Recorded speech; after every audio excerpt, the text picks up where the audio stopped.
te plaît, arrête de pousser. Arrête, maman! Arrête, maman, s'il te plaît! Arrête, maman, je t'en prie, s'écria Amara en essayant de retenir ses cheveux, mais c'était impossible. Néna tira sur les épaisses mèches et, une à une, les cheveux magiques tombèrent au sol. Amara s'effondra à genoux, les larmes ruisselant sur son visage. Son cuir chevelu était à vif et exposé. Elle avait supplié, imploré, pleuré, mais la fureur de Néna était incontrôlable. Une fois toutes ses mèches coupées, Néna s'empara des touffes de cheveux et sortit en trombe. Elle alluma un petit feu près de la hutte et y jeta les cheveux.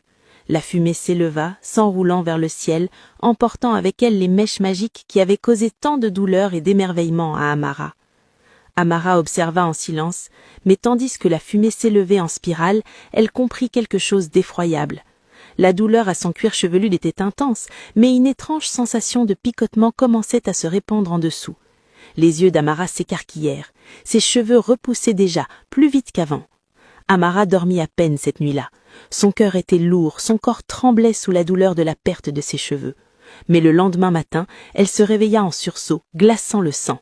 Les cris de Néna déchiraient l'air. « Au secours! À l'aide !» Amara accourut dehors et découvrit sa belle-mère étendue au sol, se tordant de douleur, le visage déformé par la souffrance. Une légère fumée s'échappait encore de ses cheveux brûlés, mais l'état de Néna était bien pire que ce qu'Amara avait pu imaginer. Elle accourut à ses côtés. « Maman, que s'est-il passé ?» haleta Néna, les yeux exorbités. « Ça me brûle de l'intérieur, de la tête aux pieds !» Amara sentit son estomac se nouer. L'incendie auquel elle avait assisté n'avait pas seulement détruit ses cheveux, il avait réveillé quelque chose de dangereux. La magie de la forêt liée à ses cheveux punissait celle qui avait tenté de les détruire. « S'il vous plaît, laissez-moi vous aider » supplia Amara, les larmes ruisselant sur ses joues. Mais chaque contact faisait hurler Néna de plus belle. Amara ne pouvait le supporter, la douleur de sa belle-mère était insupportable, et elle se sentait impuissante. Elle comprit que rester au village ne ferait qu'accroître sa souffrance et celle des autres. Le cœur lourd, elle fit demi-tour. Elle courut de toutes ses forces vers la forêt, là où ses cheveux et son destin étaient liés à quelque chose qui dépassait l'entendement humain. Amara courait à travers la forêt, les larmes ruisselant sur son visage. Sa belle-mère, Néna, était tombée gravement malade après s'être brûlé les cheveux. La vue de sa figure maternelle se tordant de douleur bouleversa le cœur d'Amara. Elle ne pouvait plus le supporter. Elle avait besoin de réponses, elle avait besoin d'aide. Il lui fallait une solution pour les sauver toutes les deux. Elle retourna à la cabane de la vieille femme au cœur de la forêt interdite. « Tu reviens ?» dit la vieille femme, le regard à la fois perçant et serein. « Mais vous revenez les mains vides et le prix à payer est plus élevé. »« Le prix m'importe peu.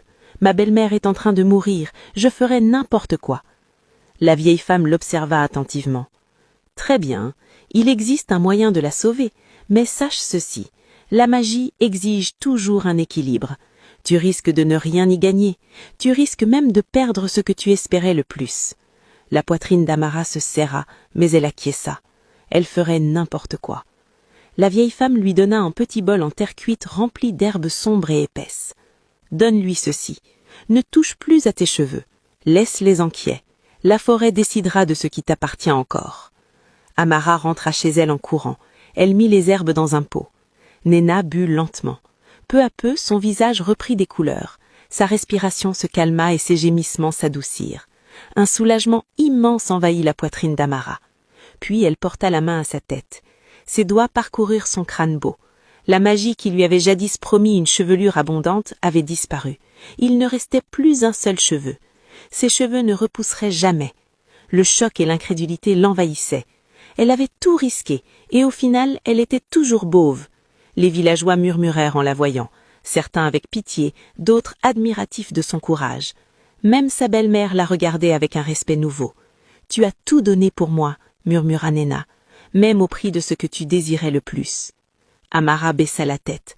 Certaines choses sont plus importantes que la vanité. La vie est plus lourde que les cheveux.